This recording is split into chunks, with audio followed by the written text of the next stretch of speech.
Yeah, I'll always be a metalhead. Nothing can take that away from me. Right. I mean, not jail, not people, not religion, not anything. I'll always be a metalhead, metalhead, metalhead, metalhead, metalhead, metalhead, all right.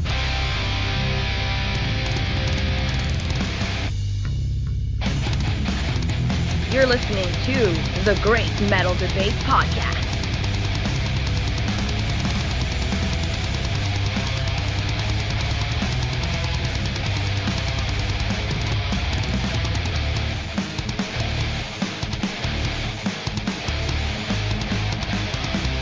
Welcome, metal fans, to the Great Metal Debate.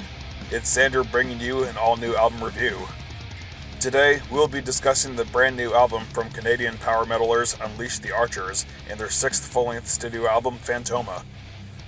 But before I do, it's important to note that Unleash the Archers is my all-time favorite band.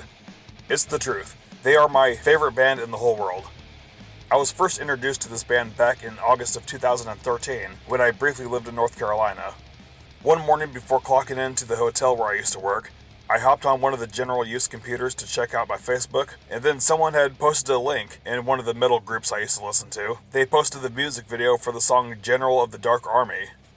I remember watching that music video a number of times throughout that whole week, before I finally purchased the digital album Demons of the Astro Waste on iTunes for $9.99. At the time, I didn't have a car, so I had to walk to and from work every day. It always took roughly about an hour to walk both ways. So every morning and every afternoon, I was listening to that album front to back twice a day for a couple of months. Sometimes I really miss my old 160 gigabyte iPod Classic with the roll pad technology. Not to go too much into my life story, but I continued to listen to that album front to back every single day until around, I'm going to guess around July of 2014. That's when I finally decided to give that record a break and buy the digital debut album, Behold the Devastation. I too listened to that album religiously, but I still loved Demons just a little bit better.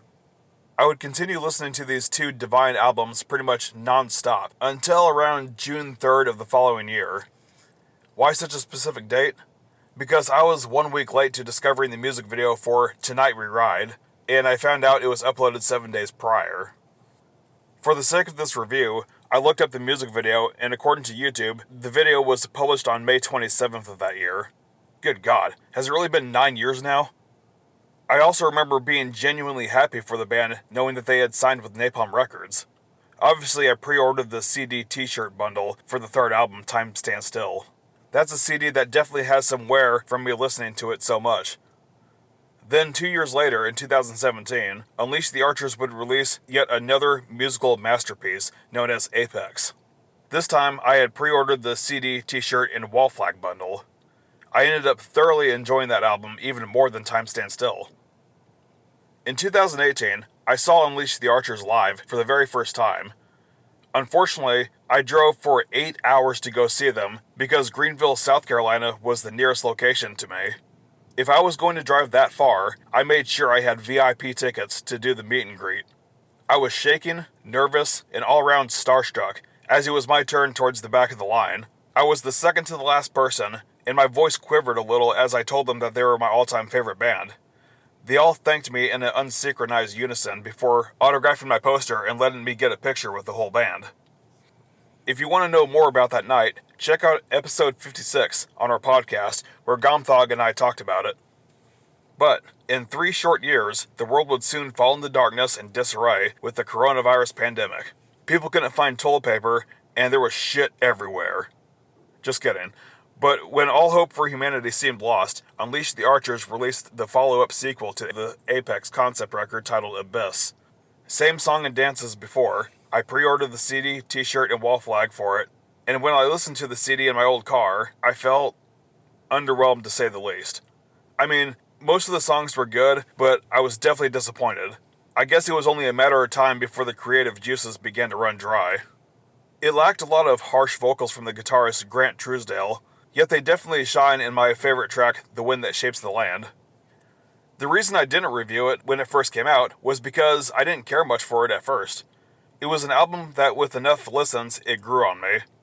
I still feel bad about me thinking that my least favorite Unleash the Archer song is the band's most favorite song. The name of that song is Legacy. When I first heard that song, I remember thinking to myself, what the fuck is this hipster bullshit? It has become more tolerable over time, but man, I still can't get over the whole woo in the beginning of the song. I still got VIP meet and greet tickets to see Unleash the Archers live a second time in Atlanta back in 2021. When I was standing in the now long line, due to them becoming a lot more popular, people close to the venue doors heard the band finishing their sound check. I heard them play the song The Path Unsought from their glorious Defy the Skies EP. That got my hopes up, thinking that they would play that song later that night, but they never did. When I met the band again, things were different, because everyone was wearing a COVID face mask. I had the whole band sign my booklet for the Demons of the Astro Waste album, but the drummer, Scott Buchanan, told me that they weren't going to be playing any songs from that album. Luckily, I had previously watched them play General of the Dark Army live, but I guess they could never do that again. But hey, at least I had gotten a cool toy lightsaber in the VIP goodie bag. I unfortunately missed them when they were on tour last summer because I was unaware about the tour. But had I gone, I would have been among the first to hear one of the new songs live, which was Ghost in the Mist. When I listened to the live video of the song that someone recorded, my first thought was, meh, it's alright. Not great, but fine, I guess. Brittany then said to the crowd, don't worry, the album will have much heavier songs on it. It's a good thing I didn't hold my breath. Due to that Abyss album having to grow on me, I made a prediction that the next record would be their worst. Turns out that nearly 4 years later in 2024, I was correct. This new Phantoma album sucks. Let's talk about the guitar work. Andrew Kingsley and Grant Truesdale are usually guitar gods. To me, they have had some of the best riffs, melodies, harmonics, and solos, but this album in particular makes it sound like they weren't even trying. Every song has a generic sounding main riff that is bland and falls flat. It's almost like they were trying to make mediocre background music just so Brittany had something to sing to.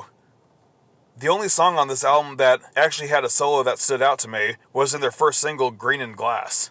Everything else is boring. Compare the best solo on Phantoma with literally any other solo from any other album, and the former will blow it out of the water. Want an incredible guitar solo from Unleash the Archers? Check out the album title track on Apex. While we're on the subject of Green and Glass, let's address the controversy. Remember last year when Cattle Decapitation put out that AI-generated music video for Scourge of the Offspring and nobody cared? But now that Unleash the Archers decides to get permission from an actual artist that they paid to draw the band members, but then only use AI for the movement animations, they're the ones who are getting shit on. I will defend Unleash the Archers for this because they're taking all the heat for using the AI correctly. The internet is attacking the wrong people here. Another thing to poke fun at is the album cover. When Unleash the Archers shared the close-up picture of the new album art before showing the whole picture, we got an image that looked promising. Two people next to a tree, which gave off the Adam and Eve vibes. But when you zoom way out, it's small compared to the futuristic city behind it. The cityscape depiction is atrocious. Yeah, you don't judge a book by its cover, but damn, this could have been so much better. Moving on to the singing. Brittany is an amazing singer who can really belt out those high notes, but it truly feels like she's not even trying on this album at all. One day before the album dropped, the band released another single for the song Blood Empress, and I only made it 1 minute and 30 seconds before I turned it off. Like, seriously, Brittany? You have so much natural vocal range, but you felt the need to use electronic enhancers? It sounded almost as if she was using autotune. I forced myself to listen to the rest of the album, and nothing truly stood out about it. Maybe in 10 years from now, after they release 2 more lame albums, they'll finally want to do that thing that a lot of other bands try to do.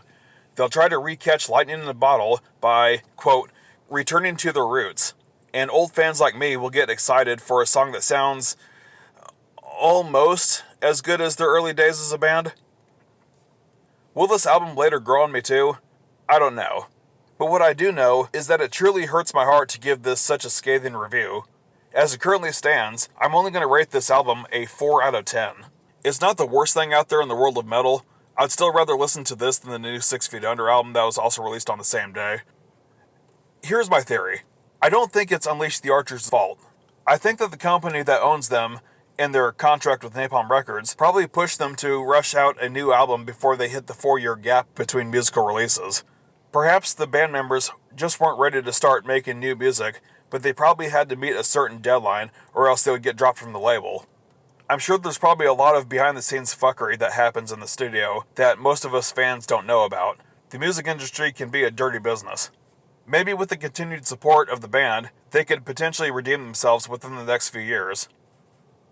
As usual, their music is available on all streaming platforms, and the majority of their merchandise can be purchased either through indiemerch.com or their live shows.